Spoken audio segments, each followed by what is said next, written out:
नमस्कार साथियों, स्वागत है आपका आज के हमारे इस वीडियो लेक्चर में। मित्रों, आज के इस वीडियो लेक्चर में हम चर्चा कर रहे हैं एमपी एडीजे एग्जाम और एमपी सिविल जज एग्जाम्स के लिए IMP current case laws on Indian penal code, भारतीय दंड संहिता से संबंधित इंपॉर्टेंट केस लॉज जो कि आने वाली सिविल जज और एमपी एडीजे एग्जाम के लिए इंपॉर्टेंट है। ऐसे जजमेंट जो कि अभी हाल ही में ऑनरेबल सुप्रीम कोर्ट ने जो है इंडियन पीनल कोड पर डिसाइड किए हैं और बहुत ही लीडिंग जजमेंट्स हैं, एग्जाम में पूछे जा सकते हैं। तो मित्रों, शुरू करते हैं आज का यह इंटरेस्टिंग एंड नॉलेजेबल वीडियो। मित्रों, आज का हमारा सबसे पहला इंपॉर्टेंट जजमेंट है भगवान सिंह वर्सेस उत्तराखंड राज्य, जो कि 18 मार्च 2020 को ऑनरेबल सुप्रीम कोर्ट के द्वारा डिसाइड किया गया। मित्रों, ये केस संबंधित है सेलिब्रेटरी फायरिंग से या हम बोले हर्ष फायरिंग से। अब हर्ष फायरिंग या सेलिब्रेटिंग फायरिंग का मतलब होता है किसी विवाह या शादी के अवसर पर या किसी उत्सव के अवसर पर जो है जो खुशी में फायरिंग की जाती है उसको जो है हर्ष फायरिंग बोला जाता है। अब इस हर्ष फायरिंग में, इस सेलिब्रेटिव फायरिंग में जो है अगर किसी व्यक्ति की मृत्यु हो जाए या फिर किसी व्यक्ति को घायल कर दिया जाए तो ऐसी स्थिति में कौन सा मामला बनेगा, क्या कार्रवाई होगी, इसके संबंध में यह मामला है। अब इस मामले में क्या हुआ कि भगवान सिंह के पुत्र का विवाह हो रहा था, तो पुत्र के विवाह के अवसर पर इन्होंने जो है अपने भाई की लाइसेंसी बंदूक से जो है हर्ष फायरिंग की। अब यहां पर हुआ ये कि उस हर्ष फायरिंग में जो है 2 लोगों की मृत्यु हो गई और इसी के साथ साथ जो है 3 लोग जो है गंभीर रूप से घायल हो गए थे। इनके ऊपर जो है भारतीय दंड संहिता की धारा 302, 307 और आर्म्स एक्ट की सेक्शन 25 के अंतर्गत जो है इन पर आरोप विरचित किए गए, जिसमें जो है आईपीसी की धारा 302 के तहत और आईपीसी की धारा 307 के तहत जो है इनको दंडित किया गया। लेकिन आर्म्स एक्ट के अंतर्गत जो है इनको दंडित नहीं किया गया, दोषमुक्त कर दिया गया, क्योंकि आर्म्स एक्ट के तहत कार्रवाई करने के लिए जो राज्य सरकार से परमिशन की जरूरत थी वह नहीं ली गई थी, जिसके कारण जो है माननीय सेशन न्यायालय ने जो है इनको आर्म्स एक्ट की धारा 25 के आरोपों से दोषमुक्त कर दिया।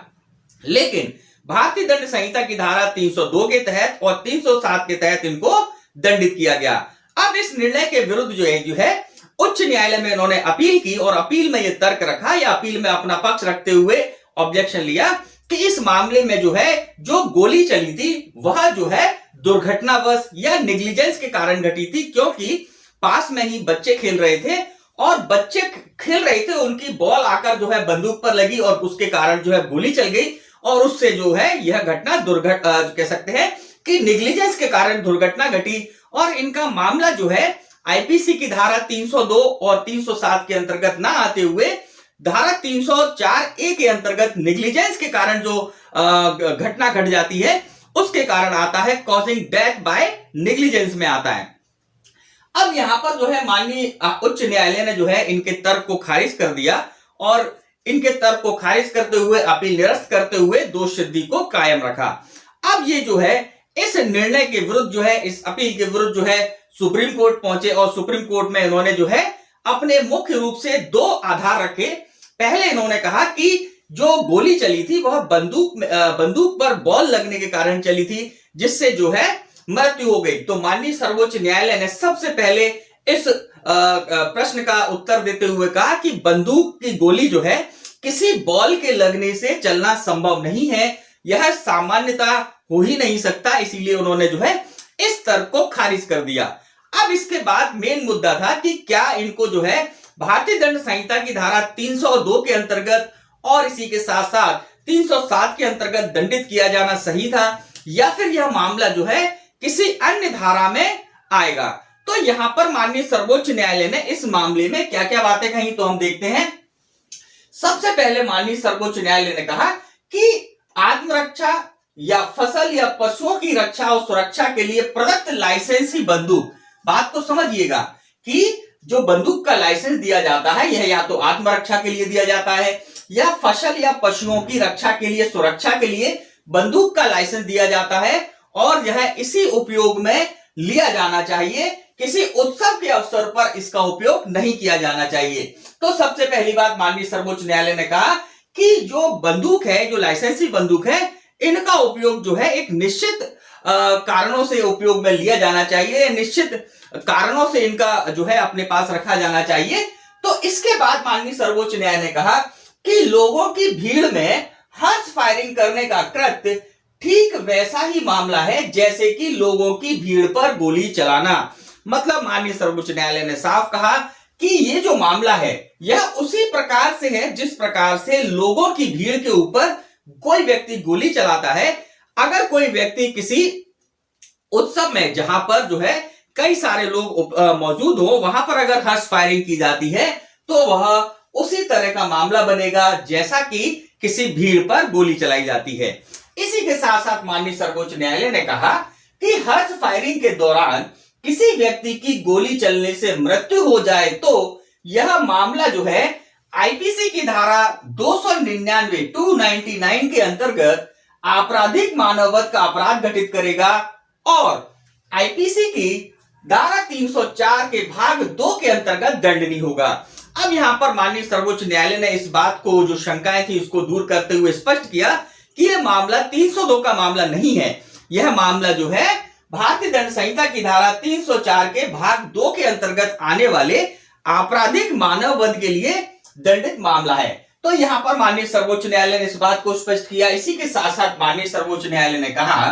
कि हर्ष फायरिंग के दौरान अगर लोगों को क्षति कारित हो जाती है, कोई इंजुरी हो जाती है, तो यह मामला आईपीसी की धारा 308 के अंतर्गत आएगा। मतलब कि आपराधिक मानव वध करने के प्रयत्न के अंतर्गत आएगा, ना कि हत्या के प्रयत्न के लिए। तो यहां पर माननीय सर्वोच्च न्यायालय ने जो है इस अपील को स्वीकार किया और इस बात को जो है स्पष्ट किया कि ऐसे मामले जो कि हर्ष फायरिंग में किए जाते हैं, या हर्ष फायरिंग जहां पर होती है और उन मामलों में अगर किसी व्यक्ति की मृत्यु हो जाए या फिर उन मामलों में कोई व्यक्ति जख्मी हो जाए, तो वह मामला जो है आपराधिक मानववध का मामला बनेगा या आपराधिक मानववध के प्रयत्न का मामला बनेगा, ना कि हत्या का मामला बनेगा।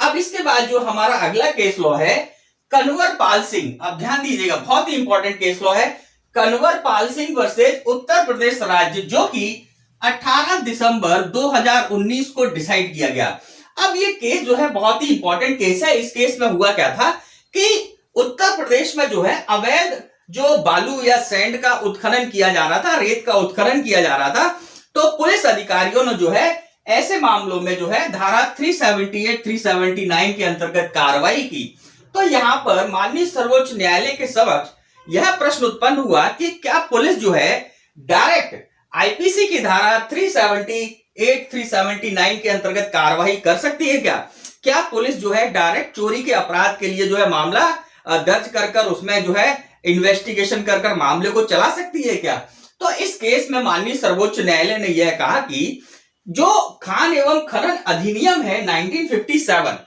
इसके अंतर्गत जो धारा 22 है, सेक्शन 22 है, वह इनकम्प्लीट सेक्शन है, क्योंकि उस सेक्शन के अंतर्गत यह प्रावधान थे कि ये जो मामले हैं केवल खान एवं खनिज अधिनियम के अंतर्गत ही इनका मामला दायर किया जा सकता है। और ऐसे अधिकारी जो कि खान एवं खनिज अधिनियम 1957 के अंतर्गत कार्रवाई करने के लिए नियुक्त किए गए हैं, केवल वही कार्रवाई कर सकते हैं। सेक्शन 22 में इस प्रकार के प्रावधान है। तो माननीय सर्वोच्च न्यायालय ने कहा कि यह प्रावधान जो है इनकम्प्लीट प्रावधान है, यह प्रावधान पूर्ण नहीं है। इसलिए पुलिस अधिकारी जो है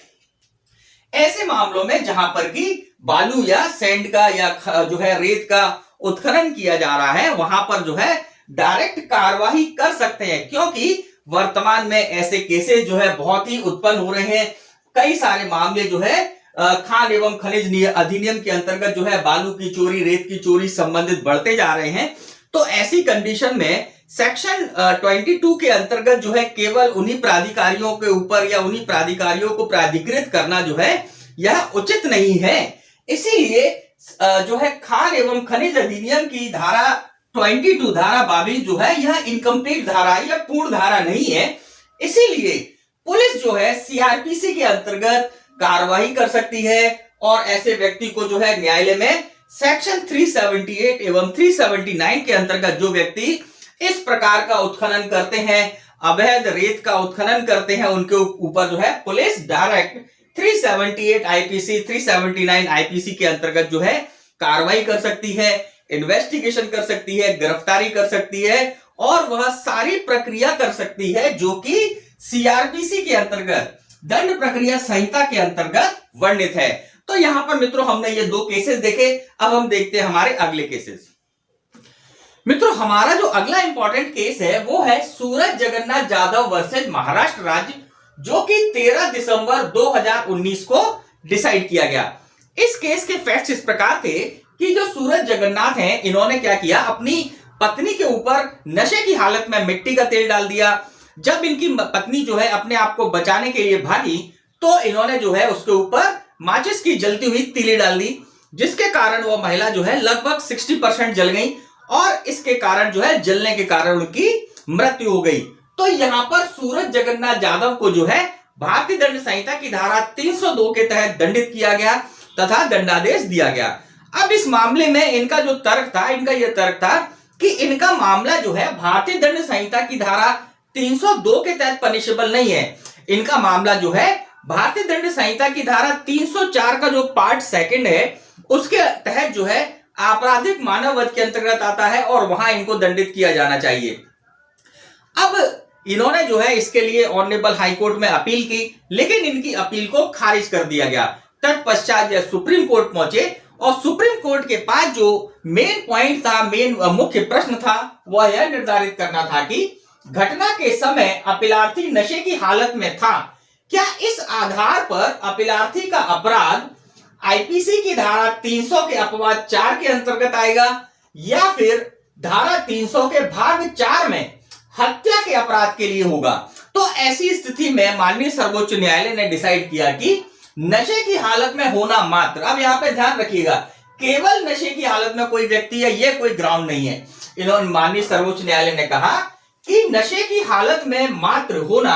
अपीलार्थी का कृत्य आईपीसी की धारा 300 के अपवाद 4 के अंतर्गत नहीं आएगा। मतलब इस ग्राउंड पे कि वह नशे की हालत में था, तो केवल इस आधार पर उसका मामला जो है अपवादों में नहीं आता है।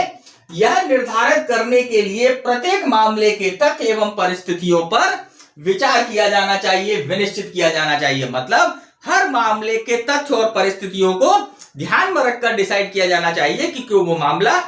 आपराधिक मानव वध है या हत्या है। मतलब कि कोई मामला जो है अपवादों के अंतर्गत आता है या कि मुख्य अपराध बनाता है। तो यहां पर जो है माननीय सर्वोच्च न्यायालय ने तथ्य और परिस्थितियों पर निर्धारित करने के लिए जो है डिसाइड किया और इस मामले में जो है जब तथ्य परिस्थितियों का अवलोकन माननीय सर्वोच्च न्यायालय ने किया तो उन्होंने जो है सूरज जगन्नाथ जाधव जी को, जो सत्र न्यायालय ने, विचारण न्यायालय ने आईपीसी की सेक्शन 302 के तहत पनिश किया था, उसको जो है सही पाया और उनका जो सत्र न्यायालय का निर्णय है उसको जो है यथावत रखा। अगला जो हमारा इंपॉर्टेंट केस लॉ है वो है गुरजीत सिंह वर्सेस पंजाब राज्य, जो कि 26 नवंबर 2019 को माननीय सर्वोच्च न्यायालय के द्वारा डिसाइड किया गया। अब इस केस में जो है न्यायालय के समक्ष जो है ये प्रश्न उत्पन्न हुआ था वो यह था कि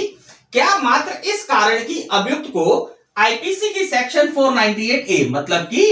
किसी स्त्री को उसके पति या पति के नातेदार द्वारा जो है क्रूरता करना के अंतर्गत दोषित किया गया है, किंतु आईपीसी की सेक्शन 304B मतलब दहेज हत्या के लिए जो है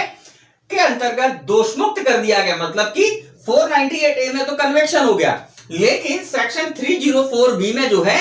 एक्यूटल कर दिया गया। तो क्या इस आधार पर आईपीसी की सेक्शन 306 के अंतर्गत उसे दोषित किया जा सकता है? आईपीसी की सेक्शन 306 बोलती है आत्महत्या करने के लिए दुष्प्रेरित करना, क्योंकि क्रूएल्टी साबित हो गई है लेकिन दहेज हत्या साबित नहीं हुए। तो इस ग्राउंड पर क्या न्यायालय जो है किसी व्यक्ति को आईपीसी की धारा 306 के अंतर्गत आत्महत्या करने के लिए, दुष्प्रेरित करने के लिए जो है के अंतर्गत दोषित किया जा सकता है, जबकि इस धारा के अंतर्गत जो है आरोप नहीं लगाए गए थे, जबकि धारा 306 के जो आरोप हैं वह अभियुक्त पर नहीं लगाए गए थे। तो क्या इस कंडीशन में भी न्यायालय जो है कि उस व्यक्ति को, उस अभियुक्त को जो है आईपीसी की सेक्शन 306 के तहत कन्विक्ट कर सकता है? तो माननीय सर्वोच्च न्यायालय ने यहां पर जो है यह कहा कि सबसे पहले माननीय सर्वोच्च न्यायालय ने इस बात को स्पष्ट किया कि आईपीसी की सेक्शन 498A और सेक्शन 306 ये दोनों धाराएं जो है स्वतंत्र धाराएं हैं, इंडिपेंडेंट सेक्शंस हैं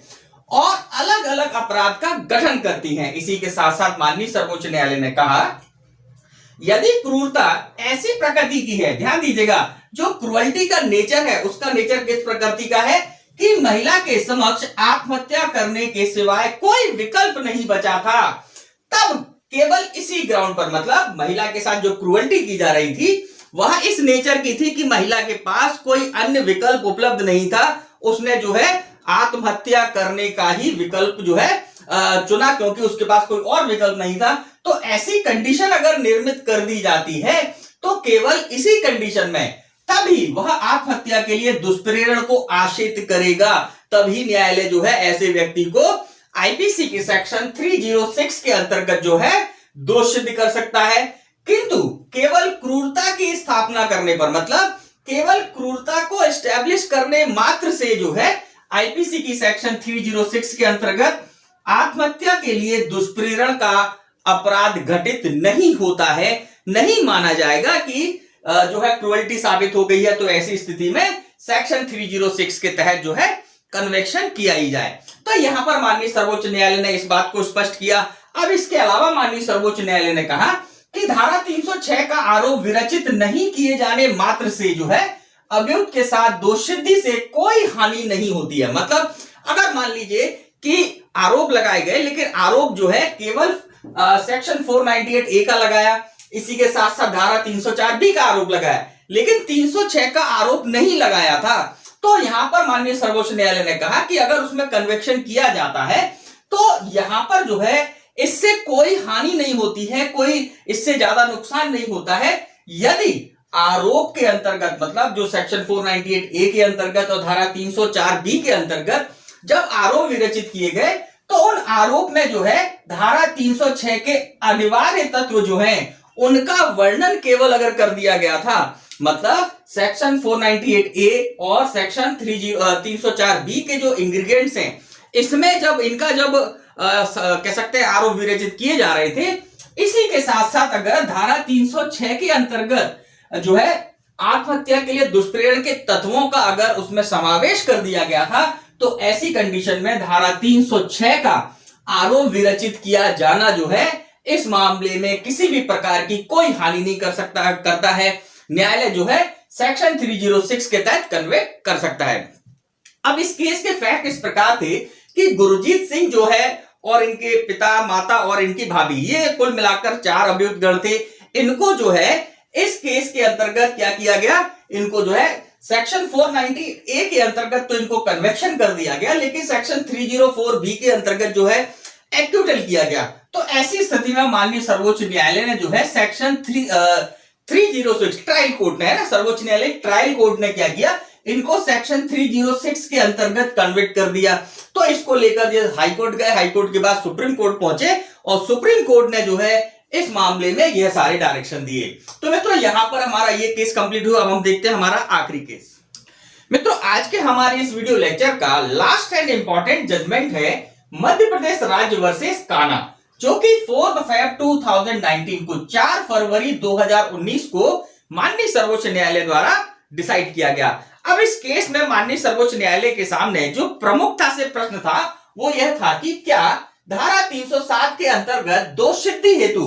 कारित चोट मृत्यु कारक होना अनिवार्य है? क्या किसी व्यक्ति को सेक्शन 307 के अंतर्गत अगर दोषसिद्ध किया जाता है तो वो चोट जिसके लिए उसको दोषसिद्ध किया जा रहा है, क्या वह मृत्यु कारक होना जरूरी है? उस चोट से उस व्यक्ति की जिसको ऊपर जो चोट कारित की गई है, उस चोट के कारण उस व्यक्ति की मृत्यु कारित हो सकती है, यह आवश्यक है? या फिर साधारण चोट होने पर भी सेक्शन 307 लागू होगी, या फिर सिंपल हर्ट अगर हुआ है उसके बावजूद भी सेक्शन 307 एप्लीकेबल हो सकती है, धारा 307 के चार्जेस लगाए जा सकते हैं। तो इस केस में माननीय सर्वोच्च न्यायालय ने इस प्रश्न को निर्धारित करते हुए निर्णय दिया कि धारा 307 के अंतर्गत केवल 2 आवश्यक तत्व हैं, मतलब सेक्शन 307 के 2 मेन एलिमेंट्स हैं। पहला एलिमेंट है हत्या करने का आशय, इंटेंशन, कि भाई जो कृत्य किया जा रहा है उस कृत्य का इंटेंशन जो है वह हत्या करने का है, और दूसरा अभियुक्त द्वारा कारित कृत्य, कि अभियुक्त के द्वारा जो है वह कृत्य